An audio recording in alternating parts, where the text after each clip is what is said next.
फिलहाल ये है कि एसएसपी से लोगों से मिलने के लिए तैयार नहीं है। सिंध गवर्नमेंट है और आवाम को अगर रिलीफ नहीं मिलेगा तो आवाम से क्या तवक्को करें? आप बिल्कुल सही कह रहे हैं। महफूज जोन बन चुका है। आप बिल्कुल सही कह रहे हैं कि पुलिस की ये थोड़ा सा बदअमनी का माहौल इधर पैदा हुआ है और इसका मैंने कल असेंबली में भी जिक्र किया था कि इस बदअमनी के माहौल की वजह से ही हम चाह रहे हैं कि और हमने काबीना ने मुतफ़क़ा फ़ैसला किया है कि इसका हल यही है। बड़ी मुश्किल दौर से हम गुज़रे, आपको पता है, चाहे वो देही सिंध हो चाहे शहरी सिंध हो,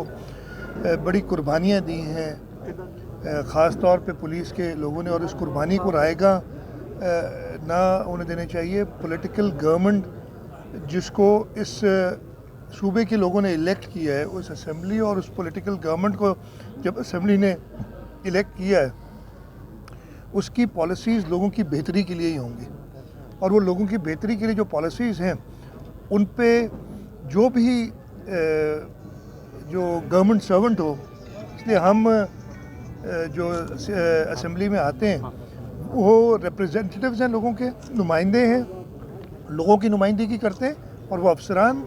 उनके खादिम हैं जिन्होंने सर्व करना है। तो ये इश्यूज़ इसी वजह से थोड़े से लॉ एंड ऑर्डर की क्रिएट हुए। इंशाल्लाह ताला पूरी कोशिश होगी कि हम पुलिस की, मैं वही बता रहा हूँ ना, मैंने ये एक जनरल आपको बताइए कि ये मामला इधर भी है और 2-4 डिस्ट्रिक्ट्स और में भी है, लेकिन इसके लिए हमने पुलिस की कारकर्दगी बेहतर करने के लिए, और मैं बड़े क्लियर कह रहा हूँ कि जो पुलिस के लोगों ने अपनी जानें दी हैं इस सूबे में अमन व अमान पैदा करने के लिए, उनकी जो है